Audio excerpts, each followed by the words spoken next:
We've got gorilla talk now. We're just out there putting food out, ready to let gorillas out.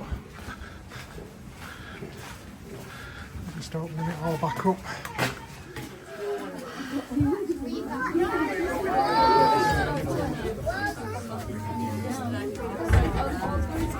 Yeah. Knowing gorillas, they're going to come back inside, but feel free to watch them outside as well.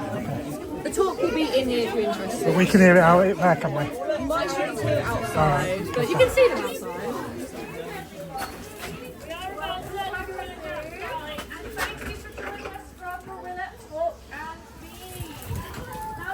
Are going to be released outside very, very shortly. So that's where the food is. But knowing the gorillas, they're probably going to come back inside. Please let I'll keep it through, otherwise I can't see our gorillas outside. Thank you very much. So here at Twycross Zoo, we have the Western Lowland gorilla. And believe it or not, despite being very, very big and impressive, these are the smallest of the types of gorilla. So there are 4 different types. These guys, they're like the little kids of the gorilla world. Especially Big Daddy, even though he's big, he is still considered small by gorilla standards. So we have a family of 5. Now we are also the only zoo in the whole of the country which has every single type of great ape in one place. And that includes our wonderful gorillas. So can anyone else name me any other types of great ape? Yep, go on. Orangutan. Excellent, very good. Do we have any others? Yep. Bonobo, the hard one. Nice. What about their really noisy neighbours over there? Yeah, chimps. Excellent. Now there is a secret 5th great ape. Does anybody know what that one is? There's lots of them at the zoo all the time. Do you know that one? It is us humans. So we are actually related to gorillas. These guys are our 3rd closest living relative. So us humans, we have unique fingerprints, don't we? Gorillas, they have unique nose prints. So no gorilla nose print is the same. They are all completely unique. So if one of our gorillas ever stole all the food, we just take a print of their nose and you'll be able to find out who did it. So they are very, very individual. Now in gorilla society, we always have a family, like to live in a big group, and we're going to have one dominant male in this group, and he is called the silverback. Now he's called a silverback because his back is silver, and all male gorillas grow up to be silverbacks. They mature at 12 to 15 years old. So around that time, they leave their family to go and find their very own family group to be in charge of. Now, when we first discovered gorillas, the Victorian explorers said they were really vicious, they were really aggressive, and they were really nasty. But actually, that can't be further than the truth. Gorillas are pretty much pacifists. They like to chill out. Big Daddy will only go into beast mode when he is protecting his family from threats. But a lot of the time, gorilla families get on very, very well. And one of the reasons why they get on so well is because they have their own secret language. So in gorilla culture, it is very, very rude to stare at each other for too long. So gorillas don't often make eye contact.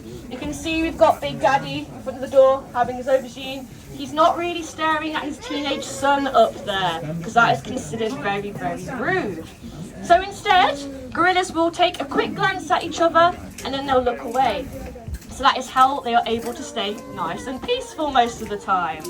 Another part of gorilla body language is something called posturing.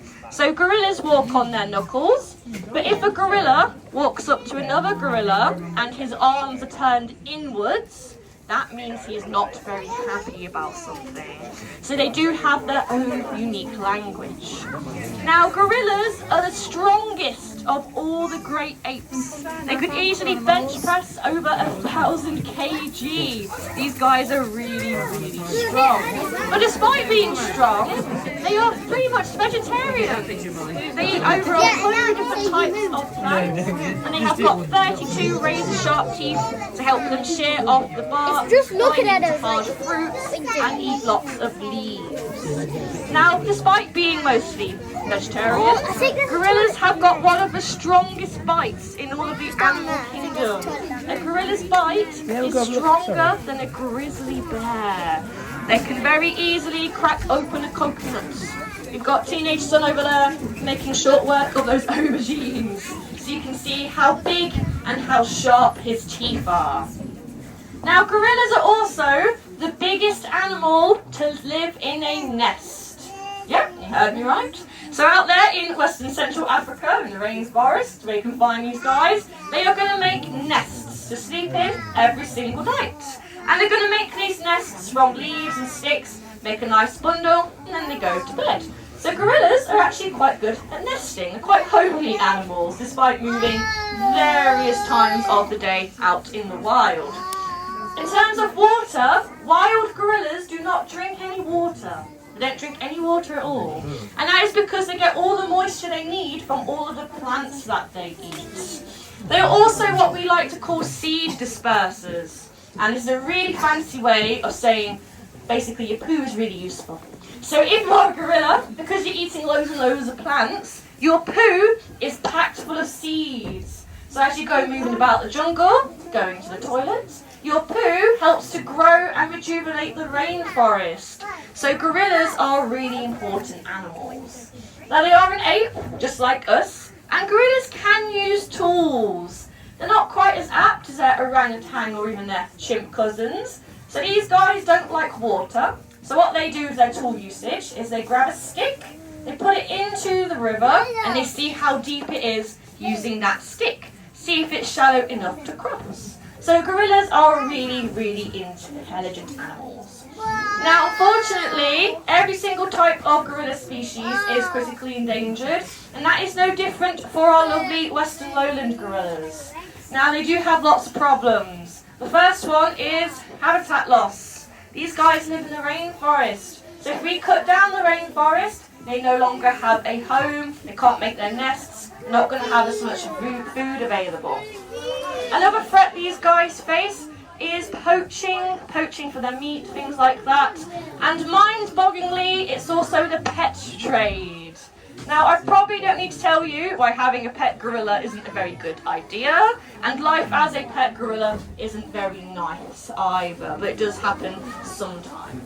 But there is some good news. Our gorillas are a part of our breeding program, so we're going to try and boost those population numbers up. At the minute we have got teenage son, see if you can spot him, he's quite lanky. So obviously when he's old enough, he can go off to a different zoo, have his own family. So our gorilla family might be feeling a bit more romantic after he's left. At the minute they've got their hands full caring for him. And we support Ape Action Africa, which is an organisation in Cameroon who take in injured and orphaned chimpanzees and gorillas, rehabilitate them and release them back into the wild. So by coming here today, you supported us and you supported them. So thank you very much. And one last fact is my favourite fact about gorillas. They have my favourite scientific name of any animal. So the scientific name for the Western lowland gorilla is gorilla. So I think that's fantastic. So thank you so much for coming to our Gorilla Talk and Feed. If anybody has any questions about the gorillas, just give me a shout. I'm going to be around here for the next few minutes. We are taking a break from our talks for lunch. Our next one's at 2:15 and that is going to be snow leopards. So thank you everyone and have a good day. You're welcome. Thank you. No problem. Yes. The biggest type of gorilla is the eastern gorilla. Yeah, he's a big boy.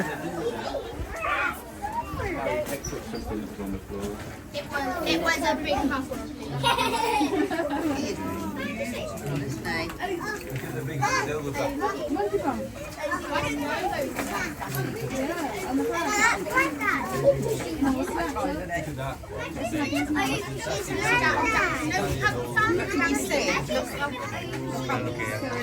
How powerful he is. I did get you a nice. Yeah, but no.